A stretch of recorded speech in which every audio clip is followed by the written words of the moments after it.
pasaje de Primera a los Corintios. Vamos a continuar, mis hermanos, con esa exhortación del apóstol Pablo en contra de las divisiones y las contiendas que se estaban dando en esta congregación.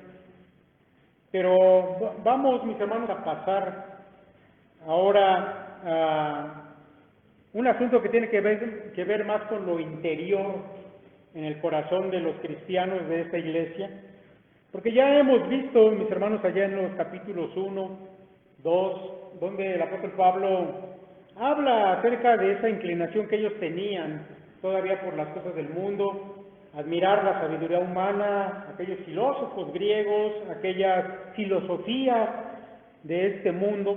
Pero ahora el apóstol Pablo se va a enfocar más al asunto que tiene que ver con lo interior, con lo espiritual. Mire, en esta porción que tenemos hoy delante de nosotros, vamos a ver una parte interesante ahí al inicio, donde el apóstol Pablo, mis hermanos, va a contrastar, por un lado, a los cristianos que son espirituales, con los que están de este otro lado, que son cristianos carnales. Ahora, déjeme decirle que esta es la primera vez que en los escritos de Pablo aparece esta palabra, carnales, y es utilizada para referirse a un cierto grupo de cristianos. Ahora, como usted sabe, venimos viendo y venimos predicando las epístolas de Pablo en su orden cronológico como fueron escritas. Ya anteriormente, mis hermanos, Pablo ha utilizado la palabra carne. La palabra carne en un sentido parecido a lo que vamos a ver el día de hoy, en que utiliza una palabra nueva, no carne, sino carnales, para hablar de un grupo de cristianos.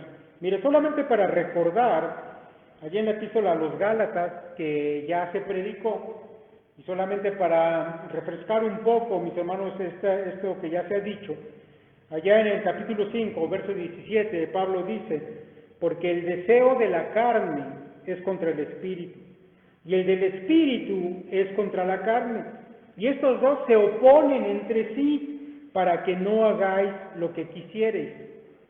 Más adelante, en Gálatas 6:8, el apóstol Pablo vuelve a mencionar el asunto de la carne y dice, porque el que siembra para la carne, de la carne segará corrupción, mas el que siembra para el espíritu, del espíritu segará vida eterna.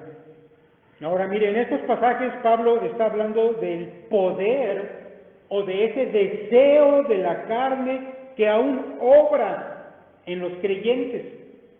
Y es muy interesante, mis hermanos, que precisamente allí, en esta epístola a los Gálatas, de la cual ya hablamos, Pablo va a mencionar algunos de esos frutos, de esas obras que son propias de la carne, de esos deseos terrenales. Pablo dice, manifiestas son las obras de la carne, que son adulterio, fornicación, inmundicia, lascivia, pero ponga atención en lo que sigue: idolatría, hechicerías, enemistades, pleitos, celos, iras, contiendas, disensiones.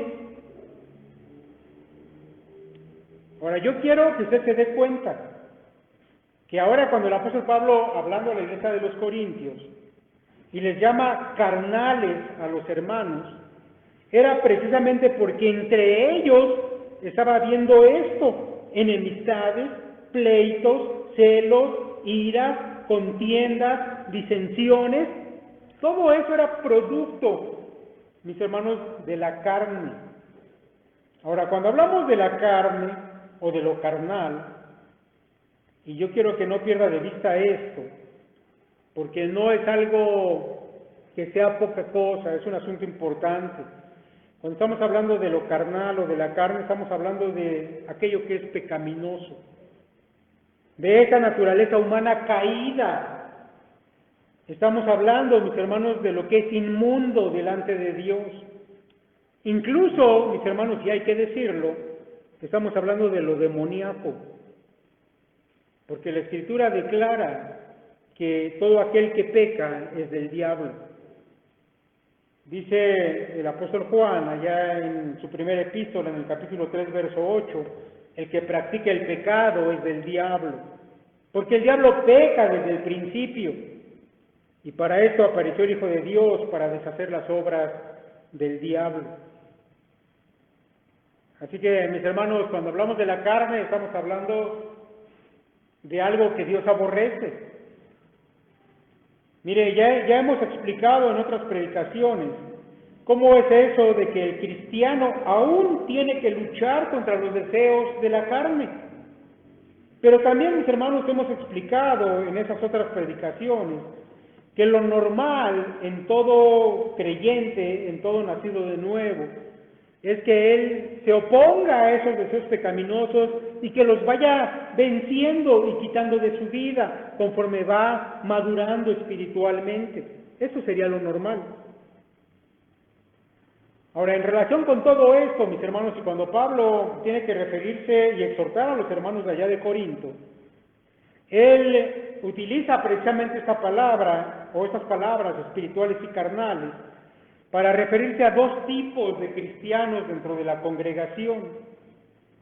Mire, las palabras griegas que el apóstol Pablo usa son primero la palabra neumáticos. La palabra neumáticos, que se traduce como espiritual o espirituales, mis hermanos, y que en el sentido del pasaje significa todo aquel que está lleno y se rige por el Espíritu de Dios. No sé si lo recuerde aún, pero cuando hablamos de aquellos que están llenos del Espíritu de Dios, eso significa que son impulsados por el Espíritu a actuar de determinadas maneras. La otra palabra que se utiliza aquí es sarkikos. Y la palabra sarkikos, mis hermanos, significa o se usa para hablar de aquella persona que tiene la naturaleza de la carne. Es decir, que está bajo el control de los apetitos animales, que está gobernado por la mera naturaleza humana y no por el Espíritu de Dios. Creo que es fácil entender esto. Que estas dos palabras, mis hermanos, hablan de alguien que está bajo el control, ya sea del Espíritu o ya sea de la carne. Ahora, en el caso de los hermanos de allá de Corinto, ellos son designados por el apóstol así como carnales. Ellos, a pesar de haber nacido de nuevo, y sabemos que han nacido de nuevo porque Pablo les llama hermanos, ellos, a pesar de haber nacido de nuevo, aún se estaban dejando dirigir por esos deseos terrenales o animales. Ellos aún no estaban echando mano de esa condición espiritual nueva, de ese poder del Espíritu para vivir, mis hermanos, en un plano espiritual, para vencer la carne y vivir en un plano espiritual, no carnal. Ahora, mis hermanos, esta condición de los hermanos allá en Corinto, a mí me parece interesante, sobre todo, mis hermanos, cuando nosotros traemos esa enseñanza a nuestro tiempo, a nuestra actualidad. Porque precisamente eso mismo se repite en las congregaciones el día de hoy. Que por supuesto hay algunos creyentes que son espirituales y hay otros que son carnales.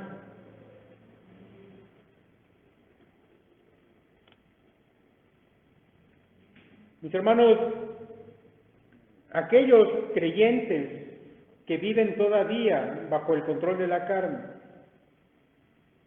esto lo podemos decir por experiencia propia, por lo que nosotros vemos, son aquellos creyentes que, a pesar de que han nacido de nuevo, no están mostrando cambios en su manera de vivir. No hay algo que sea evidente en ellos de que estén creciendo espiritualmente. Más bien nos damos cuenta que hay quienes viven todavía con los ojos puestos en las cosas terrenales. Sus preocupaciones son de aquí, de esta tierra, de este mundo, de las cosas materiales. Y sus acciones, sus pensamientos, su mente está gobernada, mis hermanos, por lo que Pablo llama la carne. Ahora déjeme decirle que que los creyentes o los cristianos que son carnales nunca pueden pasar desapercibidos del todo. Yo sé que hay quienes lo intentan, pero nunca pasan desapercibidos. ¿Por qué, mis hermanos? Porque sus actos los delatan. En algún momento, mis hermanos, comienza a ser notorio que aparecen, salen a la escena cada que hay algún disgusto dentro de la iglesia, alguna pelea, alguna discusión, alguna ofensa. Ellos aparecen involucrados en eso. Los creyentes que son guiados aún por la carne son impulsivos, actúan de acuerdo a esos impulsos carnales, por lo tanto, son ellos los que dentro de las congregaciones inician los chismes, son los que lanzan rumores acerca de alguien que simplemente no les cae bien, crean conflictos, ya sea dentro de la iglesia, o escuche esto, también dentro de sus propias familias.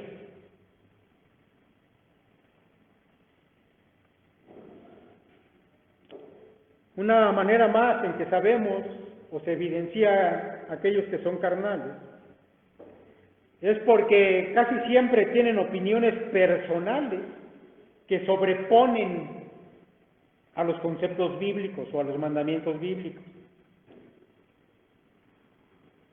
Ellos, a pesar de que han escuchado la Escritura, sin embargo prefieren vivir bajo los conceptos del mundo, no sobre los conceptos de la Escritura. Y ellos tienen y defienden sus razones personales para vivir fuera del precepto bíblico. Por esa razón, por tener la cabeza llena de conceptos terrenales y tratar de vivir de acuerdo a eso, la manera en que ellos enfrentan sus problemas siempre va a ser desde un punto de vista terrenal, porque no hay una visión espiritual en ellos ni de la vida, su propia vida, ni de las cosas que le rodean. Mis hermanos, este tipo de creyentes son los que a menudo dan mal testimonio ante el mundo y son por los cuales la gente que no es cristiana, cuando se les predica el Evangelio, dicen: yo volverme cristiano para ser así, de esta manera, no, mejor no. Así como estoy bien, y tienen razón. Porque aún la gente del mundo no ve cambios en algunos cristianos, porque viven todavía bajo el poder de la carne. Pablo continúa hablando de ellos, y ahora va a hablar acerca precisamente de esa dificultad que tienen los que son carnales para entender la palabra de Dios y hacerla parte de su vida. Dice Pablo: no pude hablaros como espirituales, sino como a carnales, como a niños en Cristo. Os di a beber leche y no vianda, porque aún no erais capaces, ni sois capaces todavía. Mire, ya dijimos en la introducción a esta carta que el apóstol Pablo dedicó 1 año y medio de su vida, de su ministerio, a estar enseñando en esta iglesia allá en Corinto. Pero desde la ocasión en que él estuvo enseñando allá, habían pasado ya por lo menos unos 5 años hasta el momento en que él escribe esta carta. Y en esa ocasión, cuando él había estado y había evangelizado a los creyentes allá en Corinto, los había evangelizado y les había enseñado las cosas básicas de la fe, y eran básicas porque ellos eran recién nacidos en Cristo. Sin embargo, mis hermanos, ahora 5 años después, el apóstol Pablo se da cuenta que ellos no habían madurado nada, que durante todo este tiempo ellos todavía no entendían cosas más profundas de la fe, porque seguían siendo como niños en el espíritu. Yo creo, mis hermanos, que esto no solamente fue sorprendente para Pablo, sino además yo creo que un poco decepcionante. Sobre todo porque estos cristianos habían tenido algunos de los mejores maestros de aquel tiempo, pero se habían quedado solamente en lo superficial. habían estado al inicio de la carrera, pero parece que solamente habían dado un paso o dos y se quedaron allí. Mis hermanos, hay que decir que también en nuestros días, en las congregaciones de la actualidad, hay hermanos que a pesar de que tienen años de ser cristianos, ellos no están avanzando ni en su vida personal, ni tampoco en la comprensión de la palabra de Dios. Ahora yo quiero comentarles algunas cosas que nosotros vemos o percibimos desde acá. Cuando hablamos de la enseñanza o de la predicación, bueno, pues nosotros nos damos cuenta de que no siempre se puede enseñar con profundidad a la iglesia, porque a menudo la gente que escucha no siempre puede entender las cosas cuando se va un poco más en profundidad en la enseñanza. Mire, esto nos comenzamos a dar cuenta mi hermano David y yo, desde que tomamos el pastorado. A veces, mis hermanos, no tiene que ver mucho con la temática que se predica, sino con la profundidad con que se predica. Porque toda doctrina que hay en la Biblia, mis hermanos, toda la doctrina que hay en la Biblia, se puede predicar tanto de una forma superficial como de una forma más profunda. No depende de lo que estemos hablando, podemos estar hablando de escatología y hablar de cosas muy básicas. O podemos estar hablando de asuntos que tienen que ver con temas básicos como la salvación, y sin embargo encontrar enseñanzas profundas aún en eso. Así que mis hermanos deben de saber que durante muchas ocasiones, mi hermano David y yo platicamos acerca de cómo sería la mejor manera de predicar. Porque sobre todo al comienzo, les reitero, nos dábamos cuenta que tal vez estábamos sobrepasándonos, en el sentido de querer enseñar cosas ahí más profundas, de cosas que nos parecían a nosotros más interesantes, pero parece que no eran entendidas por una buena porción de la congregación. Y así a lo largo de estos años, mis hermanos, pues hemos intentado modificar la predicación para que sea significativa, no ser tan profundos tal vez, a lo mejor esperar a que la congregación vaya dando pasos en su maduración. Y por eso a lo largo de este tiempo hemos escuchado cosas curiosas. Por ejemplo, mire, hace tiempo, y de una persona que ya no viene aquí, ya no se reúne aquí, pero sí estuvo hace algunos años, yo supe que, bueno, esta persona no venía al culto cuando a mí me tocaba predicar. Cuando se le preguntó por qué, dijo, bueno, es que al pastor Joel yo no le entiendo nada, así que mejor yo no voy cuando él predica. Alguna otra persona se acercó y me dijo a mí personalmente, me dijo, es que la manera que ustedes tienen de predicar, no puede uno ni distraerse un segundo, porque si se distrae ya no le agarras el hilo a su predicación. Hay otros, mis hermanos, que definitivamente mejor se duermen durante las predicaciones. Otros nos han dicho, así nos los han dicho, oiga, ¿y ustedes por qué no predican como fulano o como sultano? Y cuando pedimos que nos digan como quién, pues resulta que son esos predicadores que más bien son como animadores, o que les gusta tomar esas temáticas más como de superación personal. Bueno, yo entiendo que hay algunos hermanos que tal vez no han crecido lo suficiente y esas cosas son las que les atraen, que les llaman la atención. Bueno, yo debo decirles, mis hermanos, que nosotros podríamos predicar de cosas superficiales, que sí podríamos contar historias interesantes o anécdotas chistosas para que todos se rieran aquí y estuvieran muy contentos y no se durmieran.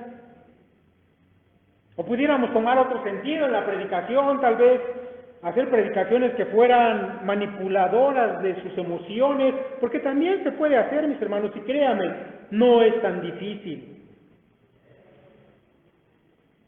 Pero nosotros, mis hermanos, hemos comentado esto en ocasiones y hemos llegado a la conclusión, mis hermanos, de que la predicación no debe ser así. No queremos tener el templo a reventar aquí porque predicamos cosas graciosas.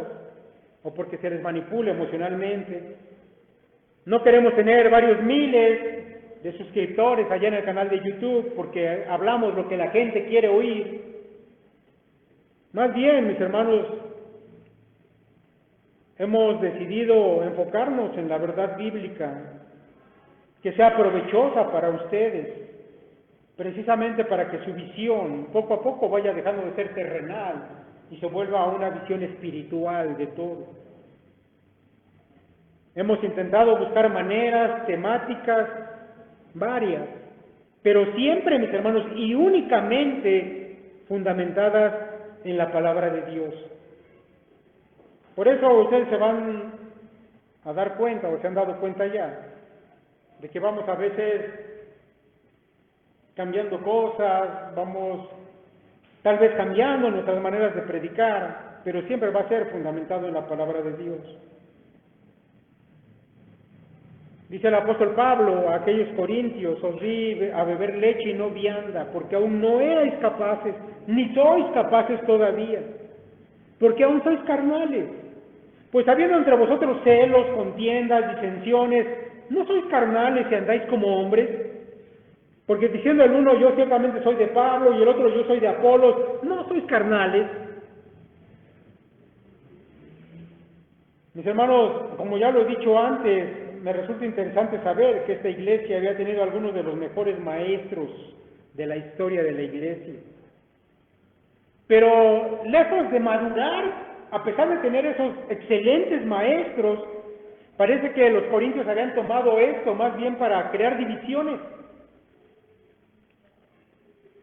Pablo, Apolos, qué maestros. Al parecer algunos incluso habían conocido al mismo apóstol Pedro, y otros tal vez habían escuchado predicar al mismo Señor Jesús. Pero en lugar de haber aprendido de ellos y haber madurado, ahora tomaban los nombres de esos maestros y creaban grupos y discutían acerca de cuál grupo era mejor. Mis hermanos, pero el apóstol Pablo, como siempre, va a aprovechar todo esto para dar a sus oyentes una lección que sea benéfica para ellos. Escuche lo que él va a decir, verso 5 en adelante. ¿Qué pues es Pablo? ¿Y qué es Apolos? Servidores por medio de los cuales habéis creído. Y eso según lo que a cada uno concedió el Señor. Yo planté, Apolos regó, pero el crecimiento lo ha dado Dios. Así que ni el que planta es algo, ni el que riega, sino Dios que da el crecimiento.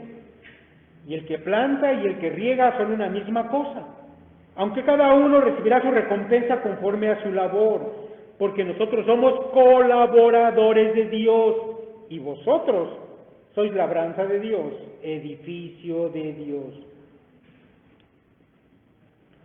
Mis hermanos, siguiendo el hilo de su propia enseñanza, el apóstol Pablo nos va a dar ahora un principio espiritual para contrarrestar esas malas acciones, esos malos comportamientos carnales que estaban teniendo los hermanos en esta iglesia. Y cuando yo hablo de un principio, usted ya sabe que son cosas que se aplican tanto allá como acá el día de hoy. Le voy a pedir que no pierda de vista esto. ¿Cuál es este principio que hoy podemos aplicar todavía? Ese principio, mis hermanos, dice: no mires a los hombres, porque ellos son solamente servidores de Dios. En cambio, mira a Dios y dale la honra solamente a Él. Lo que Pablo, mis hermanos, está diciendo en pocas palabras. Es decir, si eres carnal, vas a poner tus ojos en los hombres o en las cosas de aquí abajo. Pero no lo hagas. Sé espiritual, pon tus ojos en Dios y dale la honra solamente a Él. Porque Pablo, mis hermanos, había desempeñado un ministerio entre los corintios como predicador del Evangelio. Y luego vino Apolos como ese gran maestro de la palabra. Pero tanto uno como el otro, dice Pablo, no son más que los servidores. a los cuales Dios había utilizado para alcanzar para la salvación a aquella iglesia, a aquellos corintios.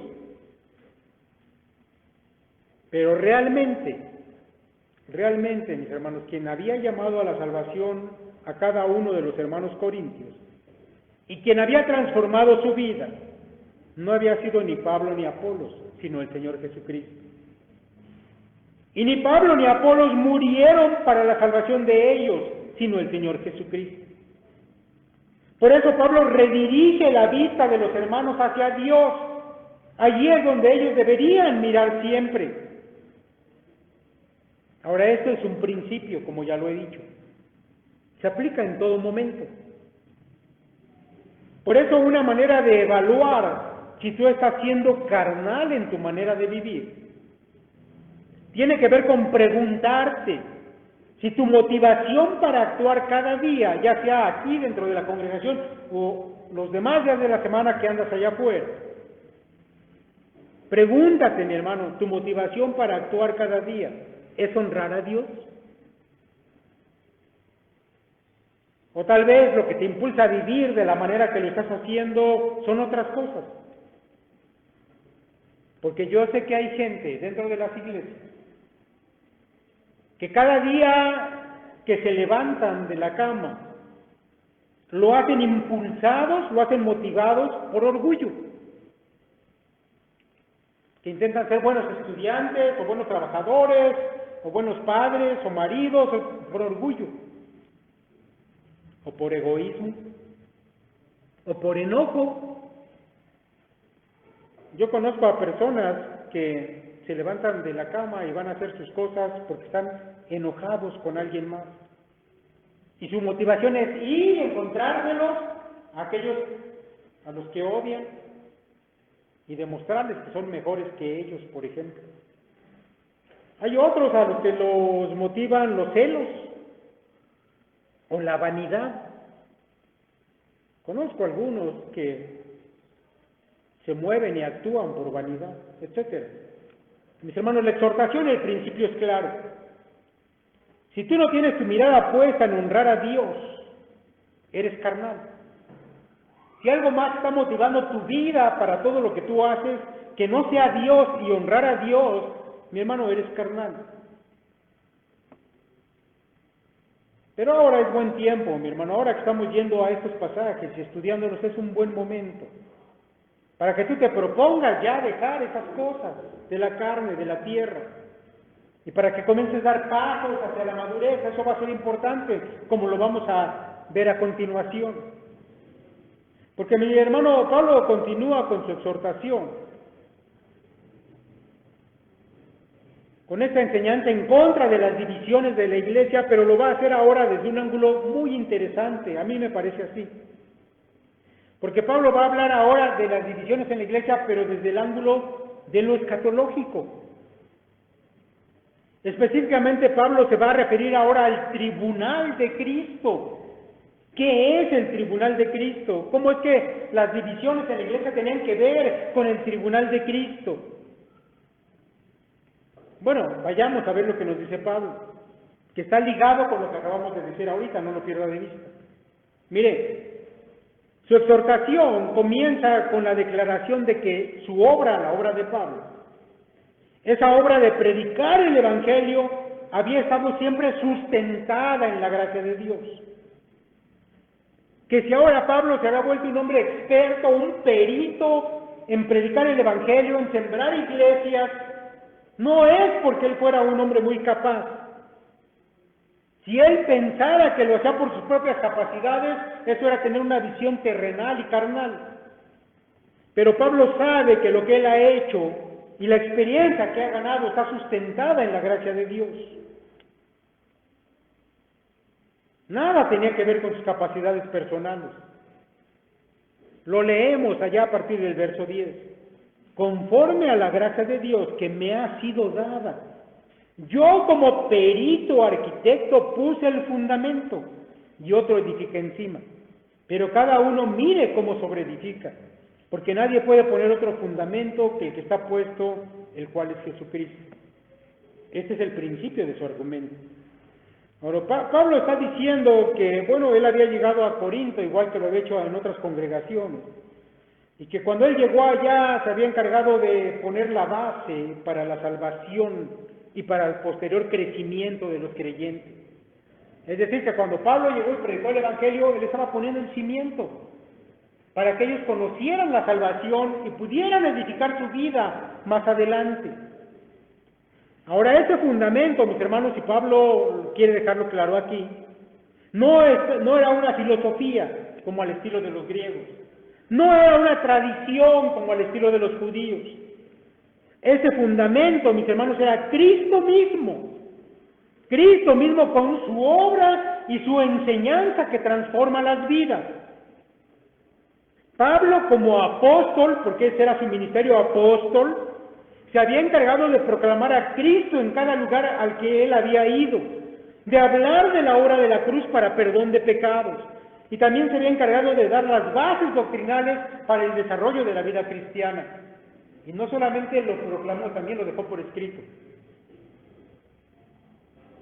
Ahora, después de Pablo, venía el trabajo de los pastores y de los maestros de cada congregación, para que en cada iglesia ellos continuaran edificando a las congregaciones en esa relación personal con el Señor y en esas enseñanzas del Señor y de los apóstoles. Así que, mis hermanos, de alguna manera podemos decir que el trabajo pastoral, incluso ahora en la actualidad, es una continuación de la obra apostólica, y todo eso es para edificación de la iglesia.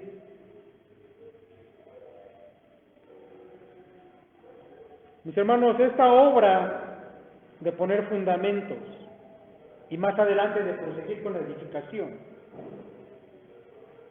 fue dada a personas diferentes en tiempos diferentes. Eso lo sabemos, pero lo que nunca cambia ni debe cambiar es el fundamento, que es Cristo, tanto en la antigüedad como ahora, y en todo momento y en toda iglesia que se precie de ser verdadera, ese fundamento debe prevalecer.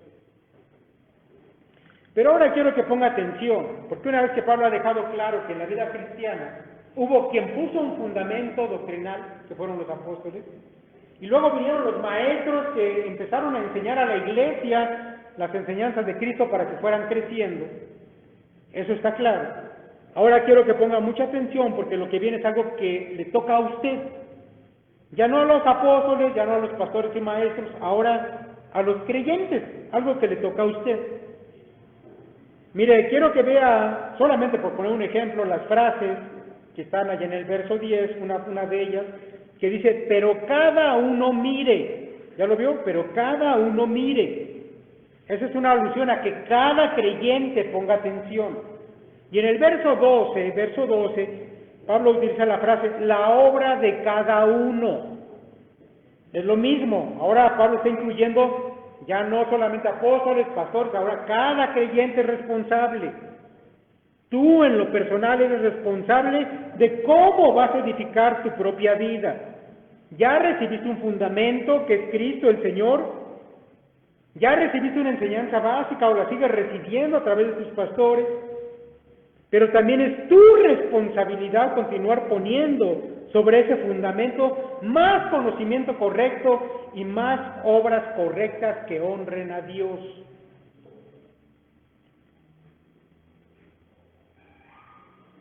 Mire, hay personas en las congregaciones, en esta iglesia también, que han nacido de nuevo, que han recibido ya un conocimiento básico del Evangelio.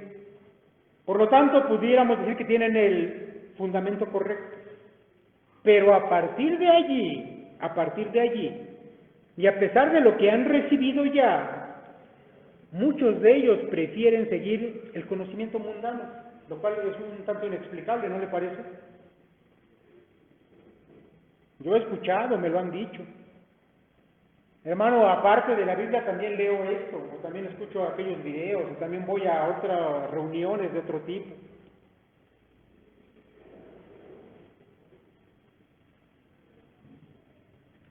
Hay quienes, a pesar de tener un fundamento correcto, prefieren hacer obras que son más bien agradables para ellos mismos. porque les convienen a sus intereses personales, mundanos.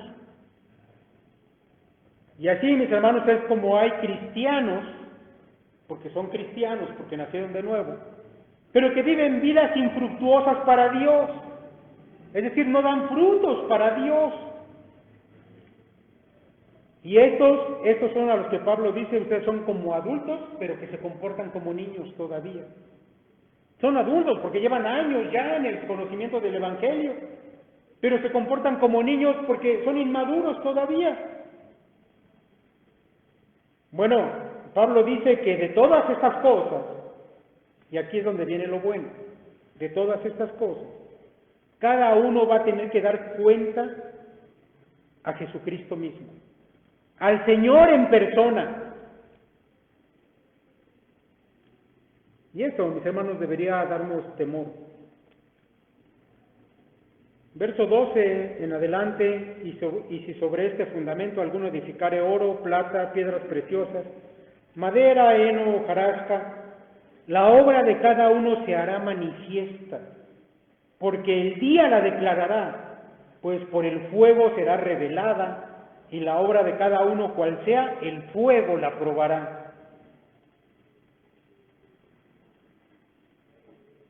En el libro de Apocalipsis, Juan, que vio al Señor Jesucristo resucitado, dijo que sus ojos eran como llama de fuego.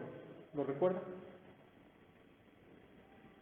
Esa metáfora de los ojos como llama de fuego quiere decir que Él discierne todas las cosas, que Él puede ver las intenciones tuyas. Y un día tú vas a estar delante del tribunal de Cristo y las obras que tú hayas hecho, con sus intenciones o sus motivaciones, van a ser expuestas delante de los ojos de Cristo. Mi hermano, para enseñar todo esto, el apóstol Pablo utiliza una metáfora, la metáfora de una construcción, de un edificio. Por eso habla aquí él de edificar y menciona ciertos materiales, oro, plata, piedras preciosas, madera, heno, hojarasca. La metáfora es de un edificio que después lo va a llevar a este asunto del tribunal de Cristo, del juicio de Cristo. Así que cada cristiano elige cómo edificar su edificio o su vida, su testimonio. Déjame preguntarte algo para hacer la cuestión práctica. Si tu vida como cristiano fuera como un edificio, ¿qué tipo de edificio sería? Piénsalo por un instante. Un escritor cristiano dijo que bien pudiera ser una bella edificación o pudiera ser un tugurio, así lo dice él, un tugurio. ¿Tú qué dices? ¿Cómo crees que estás edificando tu vida? Si fuera un edificio, ¿cómo se vería? ¿Cómo la vería el Señor?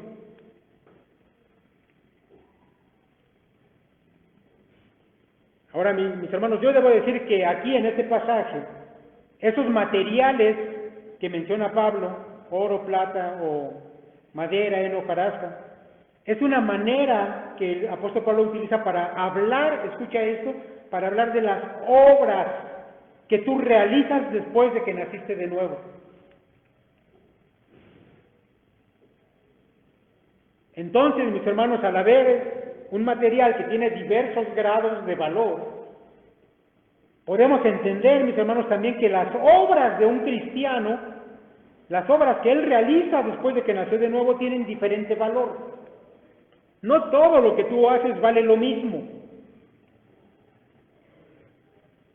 Ahora, déjame decirte que ese valor no tiene que ver, para que quede claro, no tiene que ver con el tipo de ministerio que tú realizas o con el tipo de don que tú has recibido.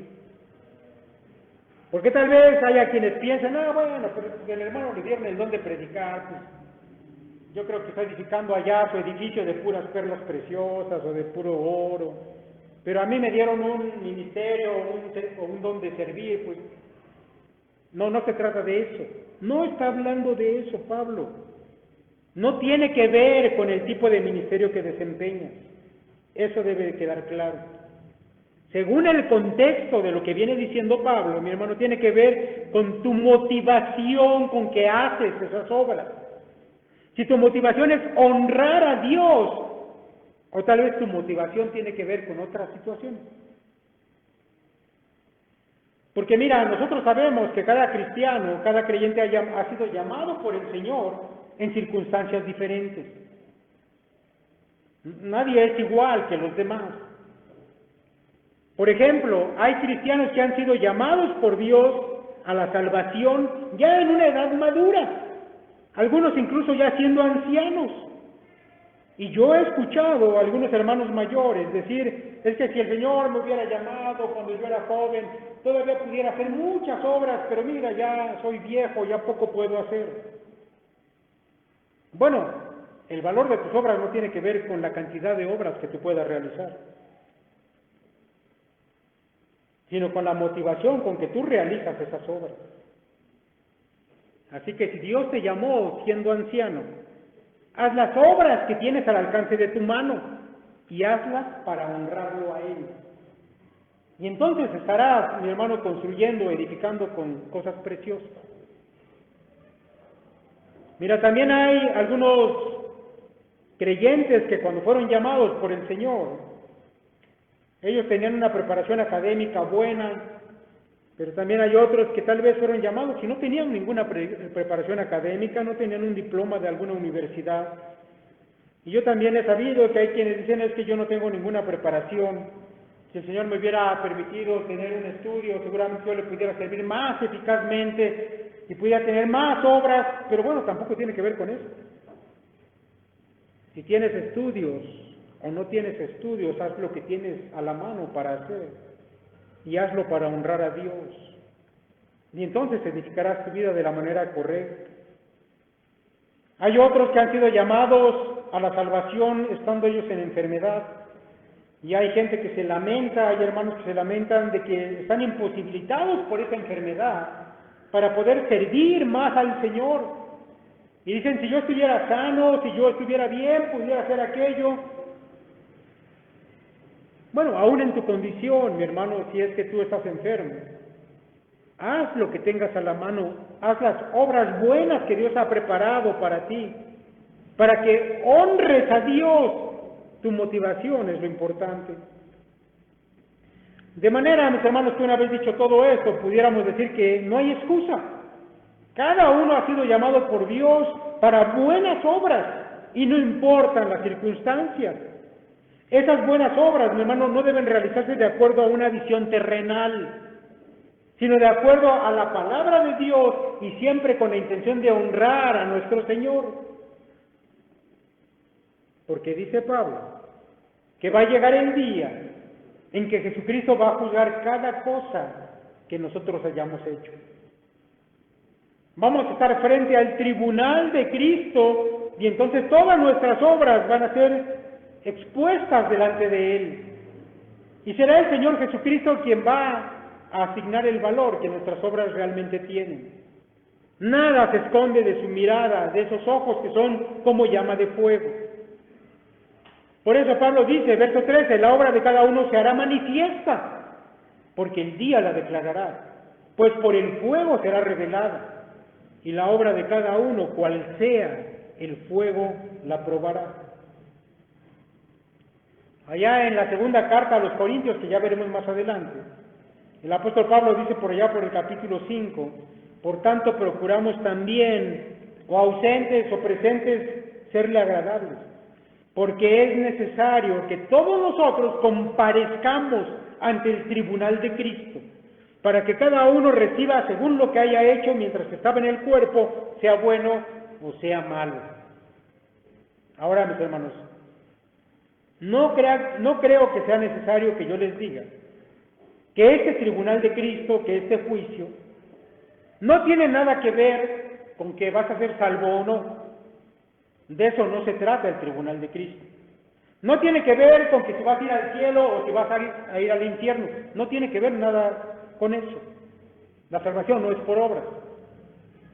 Este juicio, mis hermanos, en el tribunal de Cristo, tiene que ver con las recompensas que tú vas a recibir de acuerdo a lo que tú hayas hecho mientras estabas vivo y de acuerdo al valor que esas obras tienen delante del Señor.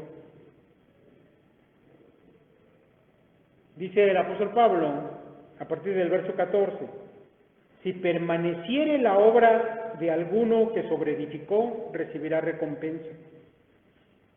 Si la obra de alguno se quemare, él sufrirá pérdida, si bien él mismo será salvo, aunque así como por fuego. Mis hermanos, solamente Cristo es capaz de discernir el valor de nuestras obras, porque ni siquiera nosotros en este momento alcanzamos a saber realmente cuál es el valor de cada obra que nosotros realizamos. El Señor lo sabe, eso es verdad. Seguramente habrá cristianos que piensen que hacen obras extraordinarias para Dios, pero el Señor no lo ve así. Déjenme ponerle un ejemplo de esto para que también quede claro. Mire, tomemos un ejemplo muy sencillo, muy básico. Hablemos, por ejemplo, de las ofrendas. Mire, yo sé que en todas las congregaciones hay algunos cristianos que dan cantidades generosas. Eso está bien. Pero mis hermanos, ¿cuál es la intención de su corazón al dar? Seguramente que algunos lo harán para honrar a Dios, pero también habrá quienes den simplemente por sentirse bien ellos mismos al dar. O algunos incluso puede que estén dando una gran cantidad o una cantidad generosa para hacerse notar delante de los demás. Eso pasaba en el tiempo de los religiosos del Señor. Y aunque ofrendar en sí es algo bueno, la motivación o la intención del corazón va a determinar el valor que esa obra tiene delante del Señor. Así que también puede haber creyentes que sean muy humildes y que su ofrenda también sea muy humilde. Pero la intención de su corazón al dar, si esa intención tiene que ver con obedecer y honrar a Dios, ellos están edificando con oro, con plata o con piedras preciosas. Déjenme darle otro ejemplo. Mire, esto lo vemos mucho entre los pastores. Sabemos que hay pastores que trabajan mucho, que trabajan arduamente, que tienen grandes congregaciones, incluso de miles de miembros, que además, dicen ellos, dan grandes sermones, pero al hacer todo esto, la pregunta es, ¿motivados por qué? Yo sé que hay algunos pastores que lo hacen para ganar reconocimiento público. Les gusta sentirse famosos y aclamados. Más que pastores, algunos parecen estrellas de rock. Hay otros que lo hacen por la ganancia económica. Digo, yo me doy cuenta, no me gusta escuchar mucho predicaciones en internet, pero cuando he escuchado alguna, están a media predicación y el pastor, pero dele clic al... ¿Para qué quiere que le dé clic y se suscriba a su canal? Bueno, porque está monetizado, ¿verdad? Usted ha escuchado que nunca nosotros hacemos eso, no nos interesa. La motivación puede ser económica. Tal vez para ellos y para sus congregaciones estén haciendo obras excelentes, pero cuando estén delante del tribunal de Cristo, esas obras serán solamente cenizas ante los ojos del Señor, porque Él mira las intenciones del corazón de los hombres. Pero una vez, mis hermanos, que está claro esto, quiero que usted note que en estos versos Pablo pues ha estado hablando, como ya lo dijimos, de una construcción, que los materiales que aquí se han mencionado, todos los materiales que son mencionados, desde el oro hasta el heno, la hojarasca, todos, mis hermanos, eran útiles para construir algo dentro de un edificio. Incluso cosas como la paja se utilizaban para los techos de las casas en tiempo de Pablo.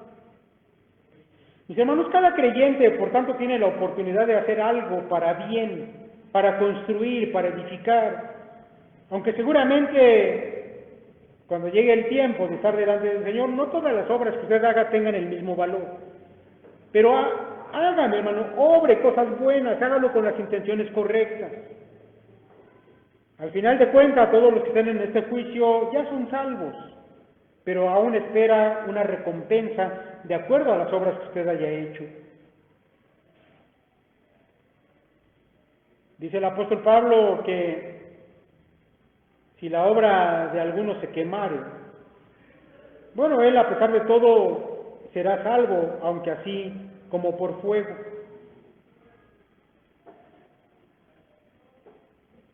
Usted ya es salvo, pero dedíquese ahora a edificar su vida con cosas correctas. Pero de aquí, mis hermanos, yo quiero llamar su atención a algo muy interesante. Que los verdaderos cristianos, sea como sea, edifican algo. Pero hay otros dentro de las congregaciones, que parece que son creyentes, pero no lo son. Que tienen apariencia de cristianos, pero no lo son. Y estos no edifican nada, sino por el contrario, ellos se encargan de destruir. Y esto, mis hermanos, viene a ser una reprensión seria para aquellos corintios que estaban discutiendo, que estaban creando divisiones, que estaban haciendo contiendas. Y Pablo dice esta exhortación porque, bueno, ellos eran cristianos, pero pudiera ser también que tal vez algunos no lo fueran. Escuche lo que dice Pablo, verso 16. ¿No sabéis que sois templo de Dios y que el Espíritu de Dios mora en vosotros? Si alguno destruyera el templo de Dios, Dios lo destruirá a él, porque el templo de Dios, el cual sois vosotros, santo es. Así que Pablo afirma aquí que la iglesia, que la congregación es templo de Dios. Esa congregación es así, es un templo porque en ella mora el Espíritu de Dios.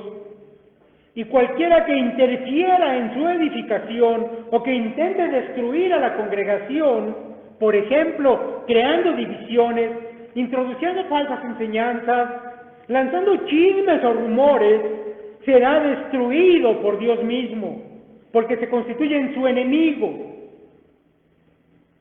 Cuidado, dice Pablo. Puede ser que estés edificando buenas cosas, o puede ser que a lo mejor no estés edificando nada. Pero ten cuidado, porque tal vez puede ser que más bien estés destruyendo el edificio de Dios, la iglesia de Dios. Mis hermanos, ya hace algunos años tuvimos experiencia aquí en esta congregación, con algunos que intentaron crear divisiones, que lanzaron chismes, rumores, pero gracias a Dios ellos fueron quitados de aquí por el Señor. Esta es una advertencia seria para aquellos que no construyen nada, sino que destruyen. Mi hermano, yo espero, y vamos a dejarle por hoy hasta acá, que la enseñanza para ti haya sido clara en este momento. La exhortación es: tienes que ser espiritual, porque ser espiritual hace que tú edifiques para la eternidad cosas agradables delante de Dios. Si tú eres carnal, lo que vas a estar edificando va a ser obras que delante del tribunal de Cristo no tengan valor alguno. Y eso va a ser muy triste, porque déjame decirte que aquellos que así les suceda, que cuando estén delante del tribunal de Cristo sus obras simplemente se conviertan en ceniza, ellos van a tener esa pena, esa vergüenza de estar sufriendo esta pérdida delante del Señor. Imagínate lo que será estar delante de Cristo mismo y que tus obras, todo lo que hiciste no tenga ningún valor, porque tu visión no fue la correcta en el momento en que tenías la oportunidad. Dice el apóstol Juan que ese día deberíamos tener confianza de estar delante del Señor y no alejarnos avergonzados de Él. Que no sea así, mis hermanos, para ustedes, sino lo contrario, que edifiquen sabiamente. El Señor les bendiga.